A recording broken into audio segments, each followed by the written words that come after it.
Thank you so much for being here. Welcome to the Underground. This is my buddy Aaron Pimpis. Aaron is down in Tampa. He's a member of Investor Fuel with me, also owns LaunchControl.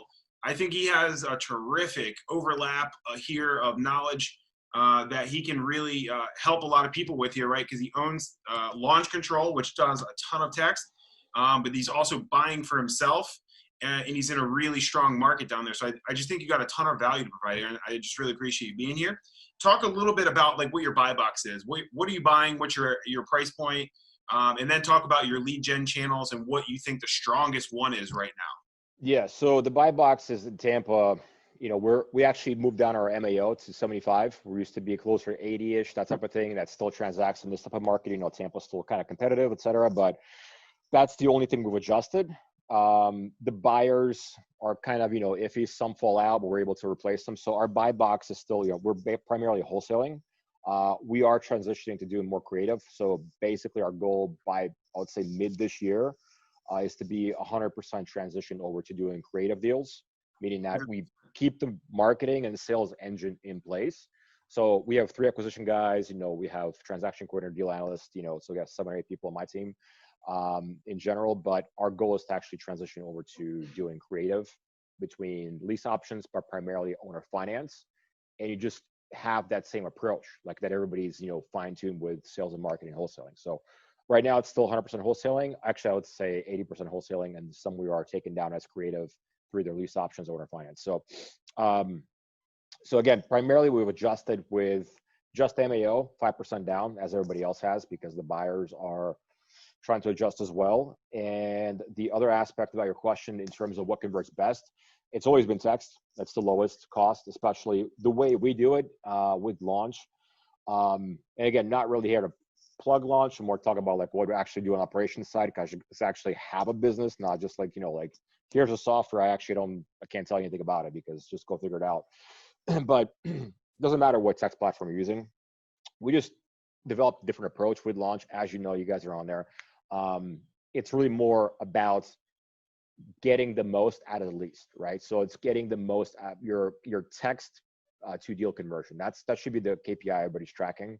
So we're still between 1 and 3,000. I would say, let's say average out to 2,000 text to a deal, because again, of our nurture and because of our sales approach through drip campaigns, that type of thing, versus a shotgun approach, which is like the more RVM approach. And you're like, all right, and I know you and Ashley are super dialed in on that shit, but the sending out 10,000 text and getting 1 deal, it's just not going to work. This is the reason why people are getting shut down. This is the reason why the carriers aren't everybody. This is just the root cause of it all.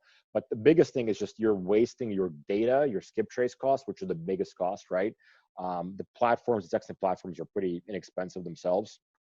But the main thing is that that's what we're averaging. So our cost per deal is still between 400 to 600, right? Where PPC, it's still 2,500 or something along those lines. SEO is kind of like it's a freebie. We've been babying that for like a year and a half, so that just comes out to like, call it 1,000 per deal. And Facebook is just kind of on and off, right? So right now we actually took off our cold caller. We have an in-house cold caller and put him on text full time, because people are getting aggressive on cold callers. Yeah, like cooked up, like maybe pent up, right? So they were just like verbally abusing him. And typically he's really good, right? He's good on the phone, sharp guy, but our text conversions increased a lot more. So we just took the same logic that my acquisition team utilizes. And he's been just, absolutely crushing it right now on text. Dude, that's awesome. You just dropped a lot in there, but you said text to contract conversion or ratio. That's what people should be measuring? Correct. Absolutely. So how many texts did it take you? Let's say if you're sending out, so my reps typically will send out depends, 200 to 400 texts a day, right? Per rep. It means, and I know people are used to like 1,000, and people come on and they're sending out like, I want to send out 10,000 a day. We have to re-educate them, because what they're doing is just simply, there's no like sales skills being applied, right? Would you say no to the first person that calls you with a mail or with a stupid question? No, because you paid a shit ton of money for it. So you're going to try your best to make a deal out of it one way or another, right? Same thing with text. People respond back to all kinds of nonsense. I want $1 million for my house. I want full Zillow price. It's listed. Go F yourself. I get 20 of these a day. Dude, we are able to take any one of those. It's not a lot. We all quick replies. All of them do, right?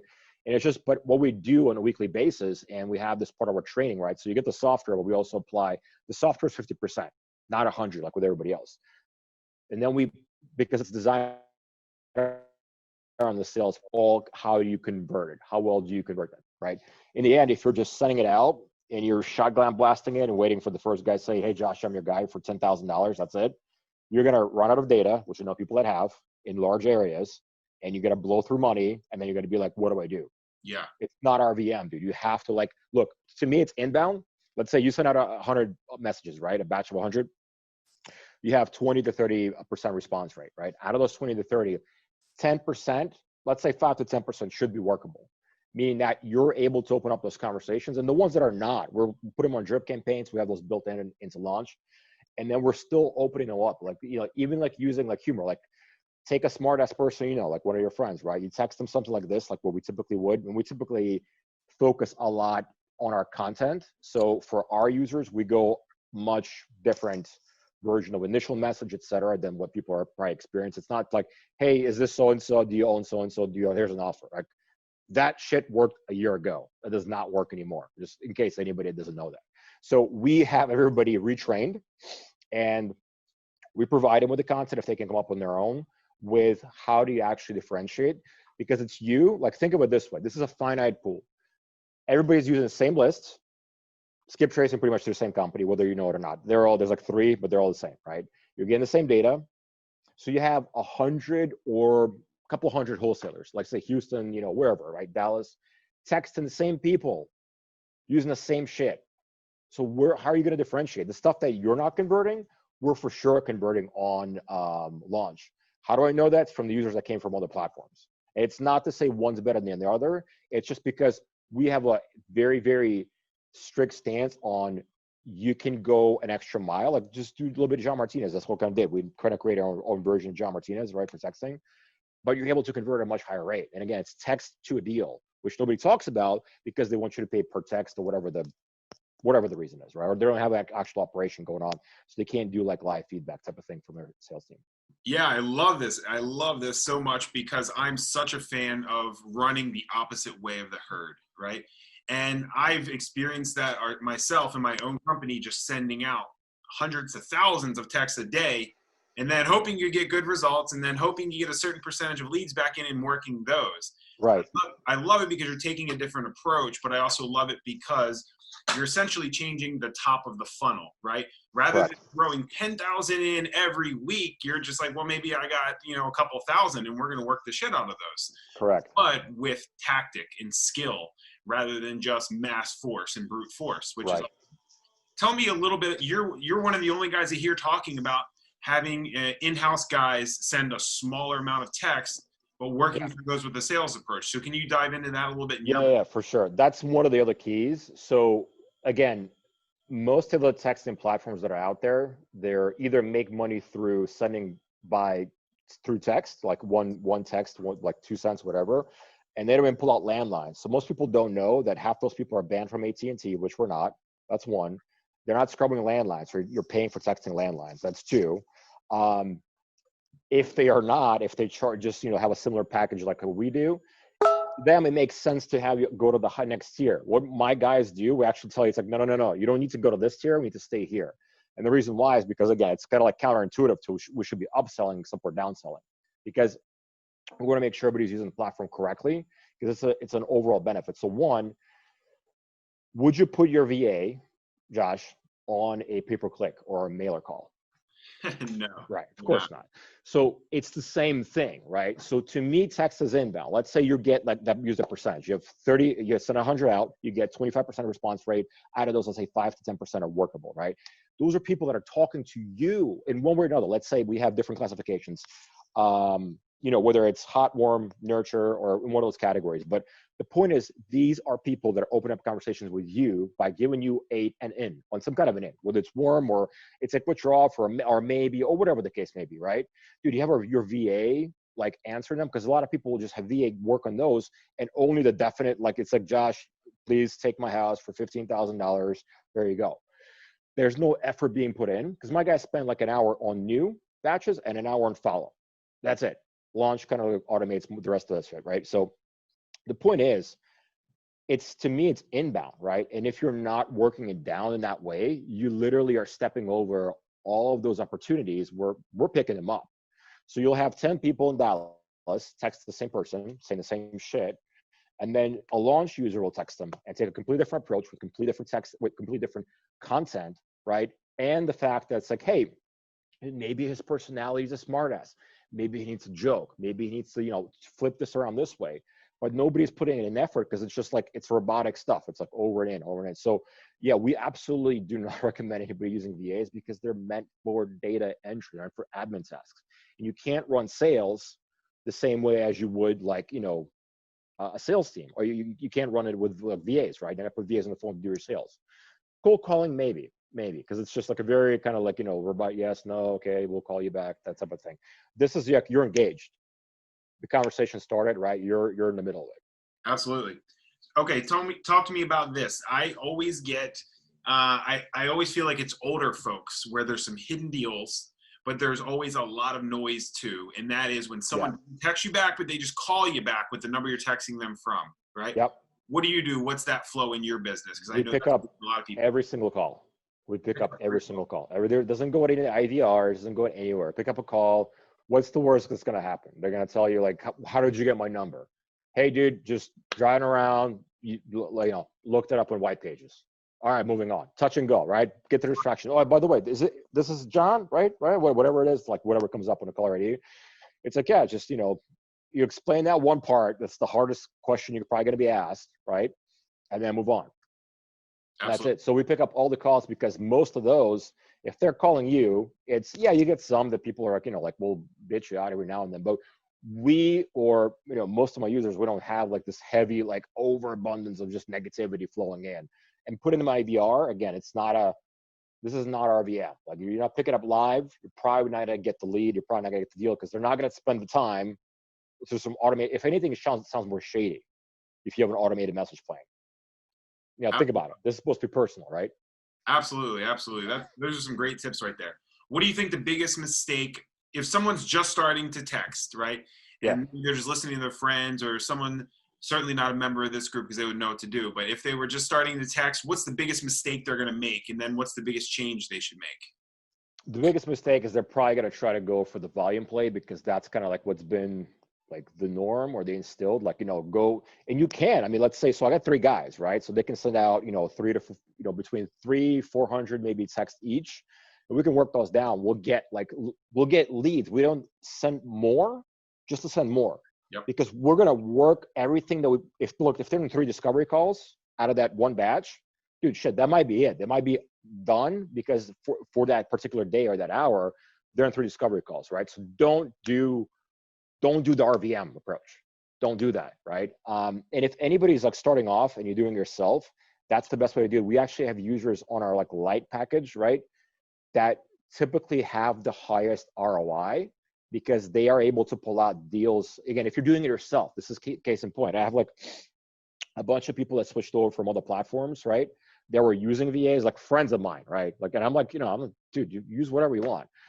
And they're like, dude, you were so right. Like, it made such a big difference when I put one of my acquisition guys versus using the VAs because, again, they're not salespeople, right? So it's kind of like what I've been saying, but that would be the number one thing. I wanted to, if you have any more questions, I was going to add some more stuff, just not text related, but what's been working for us. Yeah, go for it. Yeah. So current state, right? And if anybody has any questions on like texting, I'm in the group or just IM me or just, it's LaunchControl.us, that type of stuff. So, we'll explain everything else. But things that other lead gen things that are relevant. So we've went through our entire pipeline, right? Because right now, what's converting is a lot of those leads that are in nurtured dead status in your Podio, whatever status you have in there, you have to go through all of them. And we've been using, I don't know if you heard me talk about this, Josh, one of the webinars, but we've been using articles and or taking the stance, like right now, why do you think there's so many gurus? Like, why do you think you get 10 times more emails from gurus now than before? Like, holy shit, everybody's giving everything for free. Like, shit, I'm like, there's like 20 webinars going on a day. I'm like, what the fuck is going on, right? So the same concept applies to sellers. They need guidance. They need somebody that knows what they're talking about, and they need kind of somebody with confidence what they're doing. So what we'll do is we'll educate them. We'll kind of like, I have a couple articles pulled up. Maybe I'll share my screen here, but we'll either, this is somebody that works really well that you've established rapport with, that you'll fall through or was waiting, it's one of those weird ones in your back pile and your where the bodies are buried in Podio. Go through all of that. We've been able to pull out so much because essentially those people haven't sold. They're probably in worse financial state right now, regardless of what the reason was. They're not interested. We hit all of them up, right? And we're realizing something. It's like, hey, Josh, I'm not sure if hope everything's well, right? So obviously we're super, super personal. We spend 80% of our time on report building, 20% shop talk. That's like our number one rule. But we then approach, it's like, hey, just wanted to let you know, kind of like, this is what we're seeing, right? This is kind of what's going on. And we always you don't want to be like this is what you should read, right? So some Forbes, CNBC article, just Google housing, use a credible source, they're all just bad, terrible news. We're all going to die. Yep. Housing's going to drop by 2,000%. I'm not sure how it's even possible, but the point of the matter is it's all there, right? So what you're doing is you're kind of becoming their trusted advisor, right? So be like, hey, so I'm following up, just reaching out, seeing what's going on, but it's like, just wanted to see, kind of opening up softly, circling back with you, that type of thing. But at the same time, what we're doing is then either getting on the phone or we'll send them an article. It's like, hey, here's kind of like what we're seeing. Here's where we're going. Because we have rentals, we have rehabs, or, whether you've done rehabs or you've rev rentals, you can say those things, right? Because you have buyers. But point of the matter is that you're in the game. They're not, right? Absolutely. We've tried the approach of like, here's kind of like what's going on. We'll shoot them over a Forbes article. It says like houses are going to contract by 35% or the price is going to go down. And that had a negative effect because people they're like, this is just like, I feel like this is like a sales approach. So then we pivoted to saying like, here's what we're experiencing. Here's what we're seeing. Here's what we're personally going through. We have a rehab that's probably going to be priced down by $20K than we originally thought now. And this is a lagging indicator. Last time the coronavirus was the housing market, right? Which I actually went through that on the mortgage side. This time, this is a leading indicator is the coronavirus, then jobs, et cetera. That's a leading indicator. Lagging indicator is housing, right? But at that point, we're going to actually start to see a lot of people, like let's say two of your neighbors don't pay rent, or don't pay their mortgage, or if they don't have a mortgage, they're in distress, they need to sell. So and this is how we explain to them, right? We've got to become their trusted advisor. We dumb it down, but we're explaining to them, like two of your neighbors decide to sell to somebody like us because they're in distress, right? And they sell under market. Guess what happens to your price, Josh? We're talking next month, and look, it's not our fault. It's not your fault. This is just how the market works. But if you and I talk, it doesn't matter who you talk to. It could be anybody else. It could be that, your aunt realtor, right? They're going to tell you that your house is worth $20,000 less, 15% less, 10% less, right? I don't want that to happen. We're still buying. Realtors not transacting. The iBuyers, as you know, you've seen in the news, they're not buying either. We still are because we're in it for the long term or whatever the reason is, right? Because we have multiple entry strategies. So say what makes sense to you, right? But by using that and by using the fact that we are their trusted advisor, we're educating them, and you're having that conversation when nobody else is. I promise you, nobody else is, right? But you have to know the information. You have to kind of educate yourself, read through what's going on, like read the articles, go through, pull it up, Forbes, there's a bunch of them. I can actually drop the links after we're done. So by doing that, and then also either texting them that link or like something else like along those lines, like, hey, just wanted to let you know, like kind of here's what we're seeing, here's what we're experiencing, here's what we're looking out for, right? We are going through this ourselves, right? So I'm giving it to you like straight from, like the source. And so what has been really the response, would you say, overwhelmingly from people? Has it been good? Has it been bad? Have they been shocked? Are they more engaged? So two things. There's not going to be an in-between. There's not going to be a maybe. It's going to be like either, F off, I'm keeping the house, or it's like, oh my God, I need to sell. So you're kind of like, you're splitting that nonsense, that noise that typically would be in the middle. Like you're getting that right out of the way.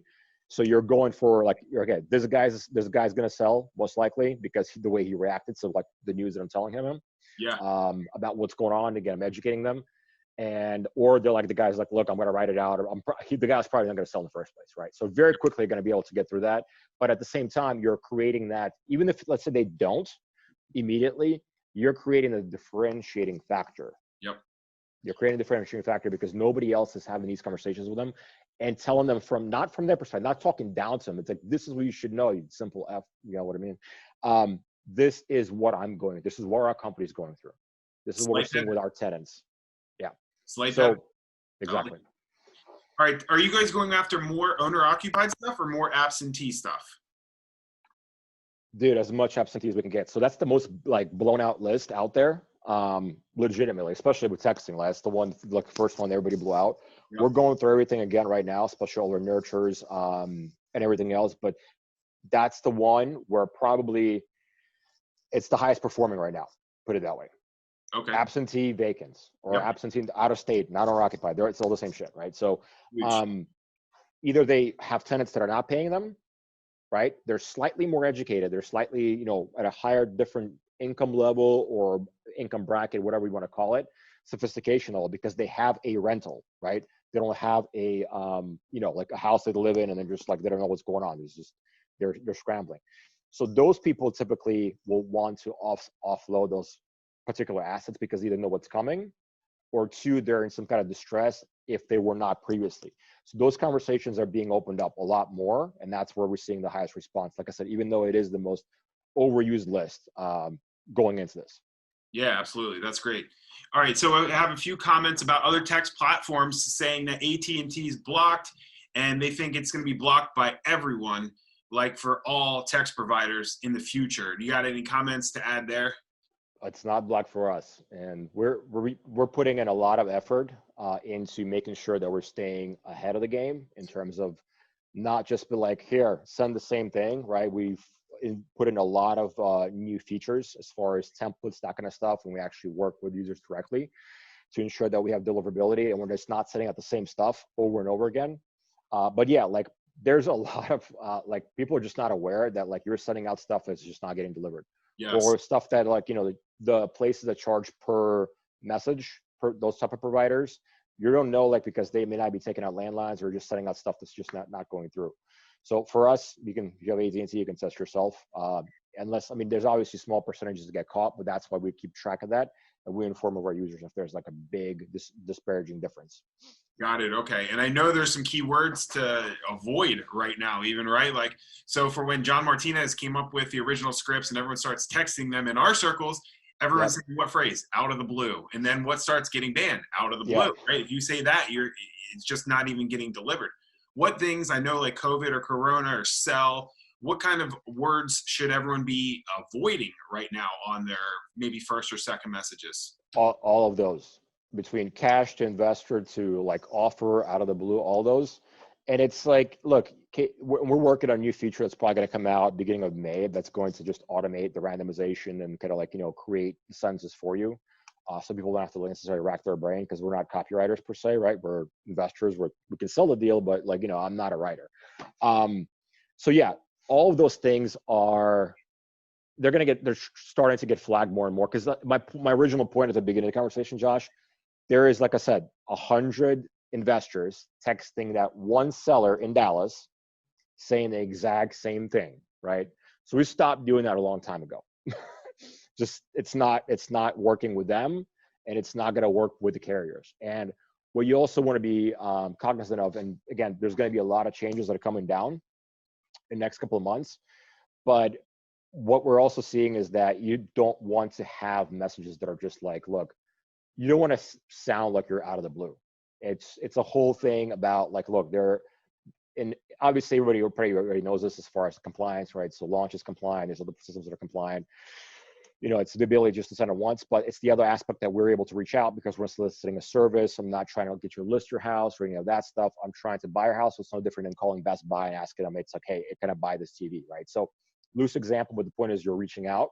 Just like if you're using Deal Machine, right? You skip trace the guy, send him a text. It's the same thing. So we can legally reach out, but guess what? Who doesn't care? The carriers or the service providers, who are the intermediaries. So we've been focusing all our attention on that aspect because there's going to be a lot of the platforms that are probably no longer operational, let's say going into like mid this year. And our goal from day one was just to provide value to our users. That's why we do the webinars that we do. We try to educate them on the sales process. We're trying to always figure out how to differentiate, not be like just send more. It's going to work out. Just send more. Right? Absolutely. So is there some differentiating factor between you guys and I'll just say other platforms that allows you guys still to not get blocked? Is it message rotation? It's part of it. Most of it is what you don't see. It's on the back end. It's all about algorithms, and that's where all the focus has been, and it's going to continue to be, because it's what the system is really doing. The back end is what matters. The front end, again, we've made variations where you're able to kind of like, spin your words, that kind of thing. We're going to enhance a little bit more, meaning that it creates, hundreds, if not thousands of variations for you when you're sending it out, versus like, I have 3 templates, 1, 2, 3, right? Same thing. It's like, all right, well, the half of that just got blocked because guess what? AT&T, all the carriers, they spend a lot of money on their proprietary algorithms, and they can pick up that stuff real quick. Yeah, absolutely. All right, awesome. We're winding down to the back end of the show for sure. Just a few minutes left. We spent a lot of time here on lead gen and specifically SMS, but I know you guys are really successful in virtually closing deals and virtual acquisitions. And I sent out a poll this week in the group, and the number one thing that everyone said was the biggest challenge was lead gen. Number 2 was closing virtually. How are you different in closing virtually? What kind of tips can you give? I know I got a few things, but what can you give in that regard? Why are you successful? Well, we started that way. It's just a comfort level. Look, it's a mindset. It's not, I'm not going to like try to overplay it. It's you're either comfortable with doing it or you're just used to doing it this way and you don't think it can be done this way. That's all it is. It's a mindset shift. And what I've done inside of Launch, we actually started a complete different like multi-part series where I literally go through every single thing that we do in my business. It's like, I probably should be charging for as a course, which all the gurus are, right? So we broke every single down. I think we're going to do dispositions next week. We have calls with my reps, right? Like live calls. My top rep, my acquisition manager, Luke, is on there. My partner's on there. We literally outline every single thing from step A, the psychology, negotiation, rapport building, all the forms we use. So it's inside the Launch training session. But the number one thing as a takeaway, right? It's just mindset. You close your eyes, put a picture of like Donald Trump pretending talking to him.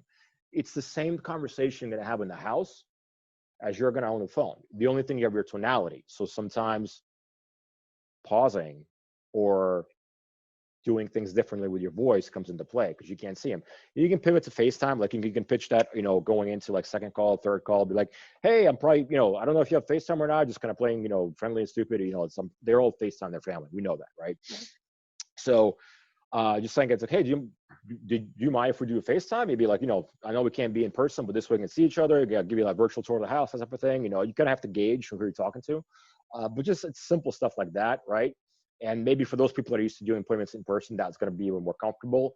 But the main thing is like, again, go through the same things you would ask him in person, Josh. Like it's no different, right? Be like, hey, just give me a virtual tour of your house. Like it's like, hey, or even better, it's like, look, if you had, I know, sometimes we go into rapport building, and I know we're going over, but I think this is the main piece of being virtual. It's like focus on rapport. If they're like a talkative person, just go with talk about COVID, talk about their Uncle Trump, whatever the hell they want to talk about. Just develop that. Just let them rant. If it's some of them will be no. Some are like look, shop talk from the top, right? So at that point, the way to establish rapport is just by letting them still rant. But how you get them to do that? It's like, look, yeah, let's like, well, if you don't mind, like, give me a quick like virtual tour of the house, or like, let me maybe ask you this: if you had additional $15K to spend, how would you spend it on the house? Like, what would you do? Or like, oh, well, I'd rip that roof off. Like, oh, you mean the brand new roof you just told me about? It's like, yeah, that thing's been leaking for a while. Like, oh, okay, so that leaks. And it's like, yeah, just turn around. Just kind of, walk through. I know it's kind of weird, but just like pretend I'm there. Just walk through room by room. Just kind of tell me what you see, that type of thing. And they'll start talking. And again, call rail volume. You should be measuring. Now, who talks more? You should be always talking less. But once they start going off, you're like, oh yeah, okay, yeah, just start ad-libbing, that kind of stuff. But just let them rant because they'll talk about their house, that type of stuff, and just go with that. After that, you should have that weight on your side as far as leverage built up. And then you can go into more personal rapport building if they flip the script on you from the beginning.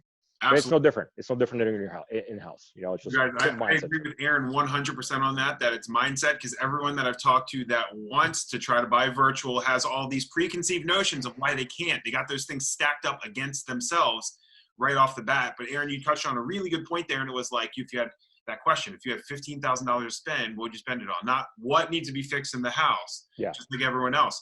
So guys, after you start to get your 1,000 calls in or whatever it may be until you get super comfortable, these are the kind of questions. It's just a slight pivot. It's a slight pivot on your mindset. It's a slight pivot in how you ask those questions, right? Dude, it sounds like you got a lot of really good content even inside of Launch. So I hope you guys go check that out. One last thing. What is your BHAG, your big, hairy, audacious goal? Where do you want to get to? Why do you do all this? You're a hustler, man. You're out there getting it. Why do you do all this? So that's a good question. The end goal, and it's something that's going to be project right after kind of get Launch more automated, situated. And part of what I said earlier, Josh, is us exiting wholesaling, going to creative, is to, there's a niche of kind of combining software and real estate that hasn't been done before. And that could go to, like the scale that Open Door is, Roofstock, OfferPad, et cetera. So like gets like $1 billion valuation. But there's definitely a niche for it. And the case has been proven kind of multiple times. Good. I love it. And guys, I asked that question to him, not because I particularly cared about his BHAG. I think it's awesome, but I want to show you that high performers have these big, hairy, audacious goals. It's not like, oh, I want to get 100 rentals. No, he has something really huge in his mind, and whether he hits it or not, he's going to be among the stars, right? So if you're looking to do more in your life, just in general, you should have a big, hairy, audacious goal that you're chasing, just like Aaron does, guys. Yeah. Aaron, industry disruptor. That's it. That's the play. Dude, I love it. I love it. Where can everyone follow you? Maybe on Instagram or whatever page? Yeah, Facebook is probably best. Instagram probably needs some tweaking. So you guys can look me up, Aaron Pimpis, just the way it's spelled, Pimpis. On Facebook, I'm connecting with a lot of you guys already. Oh, look, Jesus is on. Yeah, LaunchControl.us. You guys can get more information there. You can fill out a form. You can talk to one of my guys if you have any more questions, or just hit me up with IMs. But yeah, man, I really enjoy the 30-minute format. Much better than just like, let's talk more filler, you know? Thank you. Thank you. I just want to cram it in, give everyone maximum value for that time, right? Everyone's busy. Everyone's got shit to do, but we want to cram in some golden nuggets here. Aaron, thank you so much for like adding so much value here today. I think Launch is amazing. I think you guys are going to continue doing great things going forward. And I look forward to seeing your growth. And guys, connect with Aaron. And thanks for coming today, guys. Cool. Appreciate it, dude.